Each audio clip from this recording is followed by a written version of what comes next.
Hello বন্ধুরা, আসসালামু আলাইকুম। সবাই কেমন আছেন? আশা করি ভালো আছেন। আমরাও আলহামদুলিল্লাহ ভালো আছি। দেখেন আমাদের অবস্থা কি। এখানে প্রচুর পরিমাণে পানি। কাল রাতে প্রচুর বৃষ্টি হয়েছে, আর বৃষ্টি হওয়ার কারণে এখানে প্রচুর পরিমাণে পানি উঠছে।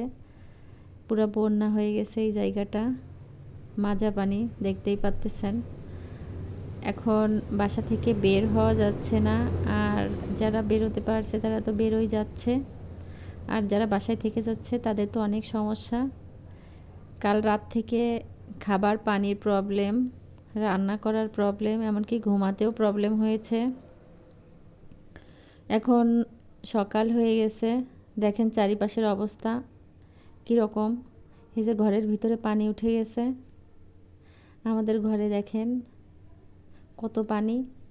সবাই উপর দিয়ে সিঁড়ি দিয়ে বসে থাকা হয়েছে। এখানে খাওয়ারও কোনো ব্যবস্থা নাই, রান্না করারও কোনো ব্যবস্থা নাই। পানির যে কল ছিল সেটাও তলায় গেছে, সেখান থেকেও পানি উঠানো আর সম্ভব হচ্ছে না। এই যে সিঁড়ির ঘর দেখেন, সিঁড়ি ঘরে কত পর্যন্ত পানি, দেখলেই বুঝতে পারবেন। এখন এই যে আমি বাইরের দিকটা যাচ্ছি, আর বাইরের দিকে প্রচুর পরিমাণে পানি।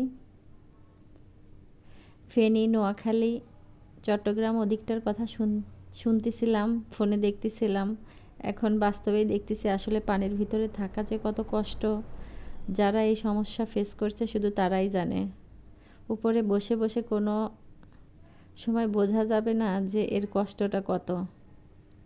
আমরা এখন বুঝতে পারতেছি আসলে কতটা প্রবলেম হচ্ছে। দেখেন রাস্তাঘাট পুরা একদম পানিতে তলিয়ে গেছে। আর বন্যার সময় সবথেকে বড় যেটা সমস্যা সেটা হচ্ছে খাবার পানির সমস্যা। আর নড়াইলে সেরকম একটা পানি হয় না, তবে আমাদের এদিকটা একটু নিচু, আর কয়েকটা জায়গা আছে নড়াইলে নিচু নিচু এলাকা, যেখানে পানি উঠে গেছে, ঘরে পানি উঠে গেছে, রাস্তা দিয়ে পানি, কোথাও যাওয়া যাচ্ছে না, বেরোনো যাচ্ছে না। আর বেরোলে তো পুরো আইজ আমি এখন এই যে বাইরে আসছি, পুরো মাজা পানি বাইরে। এদিকে আবার দেখি অনেকে পানির ভিতরে আবার মাছ ধরতেছে রাস্তার উপর দিয়ে। আর যারা পানির ভিতরে রয়েছে তাদের তো কষ্টের শেষ নাই। এখন আপনাদের আমি দেখানোর চেষ্টা করতেছি। দেখেন এখানে ড্রেন ছিল, কিন্তু এই পানি নিষ্কাশনের ব্যবস্থা এতটাই বাজে যে ড্রেনটা অনেক নিচু করে তৈরি করা হয়েছিল। ড্রেনটা উঁচু করে তৈরি করা উচিত ছিল, কিন্তু অবহেলার কারণে হোক আর যে কারণেই হোক, কোনো কাজটাই কোনো সময় পরিষ্কারভাবে কমপ্লিট হয় না। এটাই আমাদের বাংলাদেশ। কাউকে কোনো কাজ দিলে সেটা ভালোভাবে করে না, চিন্তাভাবনা শুধু মেরে খাবো। এজন্য লাস্টে যত ভোগান্তি হয় আমাদের মতো সাধারণ জনগণের। আমাদের এই যে মেয়র ছিল, উনি এই দিকটায় কখনো ফিরেও তাকায়নি। ওনার কাছে অনেকবার যাওয়া হয়েছে যে আমাদের এই দিকটা একটু নিচু, এখান দিয়ে পানি বের হতে পারে না সহজে, আপনি এইটার একটা ব্যবস্থা করে দেন।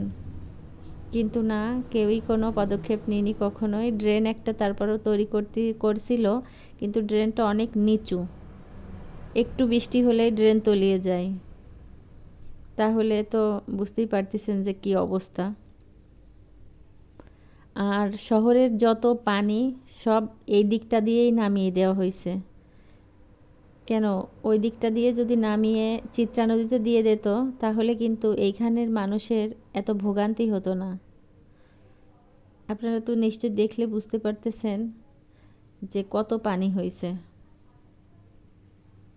আর এই পানির কারণে অনেক সমস্যা হচ্ছে।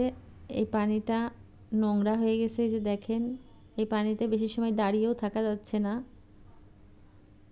অনেক প্রবলেম হচ্ছে। আবার এইখানে আবার অনেক ধরনের পোকামাকড় আছে, যেগুলো দেখলেও ভয় লাগতেছে।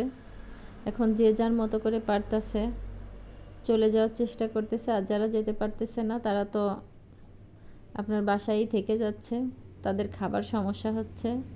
আপনারা যদি কেউ পারেন অবশ্যই সহযোগিতার হাত বাড়িয়ে দিবেন। একটা ভাই, উনি এই ওনার নিজের তরফ থেকে আমাদের এখানে মানুষের জন্য হেল্প করছেন, পানি দিছেন, স্যালাইন দিছেন, খাবার দিছেন। নাইম ভাই ওনাকে অনেক অসংখ্য ধন্যবাদ ভাইয়া আপনাকে, আমাদের পাশে এসে দাঁড়ানোর জন্য, আমাদের হেল্প করার জন্য। আপনারা যে যেভাবে পারেন আমাদের একটু হেল্প করেন, যাতে করে এখানের মানুষ একটু সাহায্য পায়, এই সমস্যার সমাধান করতে পারে। আর এদিকে একটা বাঁধের মতো আছে পুলিশ সুপারের কার্যালয়ের ওইদিকে, যদি কেউ পারেন এই এলাকার লোকদের সাথে করে নিয়ে একটু যদি বাঁধটা ছাড়িয়ে দিয়ে আসা যেত, তাহলে হয়তো মানুষের এতটা ভোগান্তি হতো না, এত কষ্ট হতো না। যাই হোক, অনেক কথা বলে ফেললাম।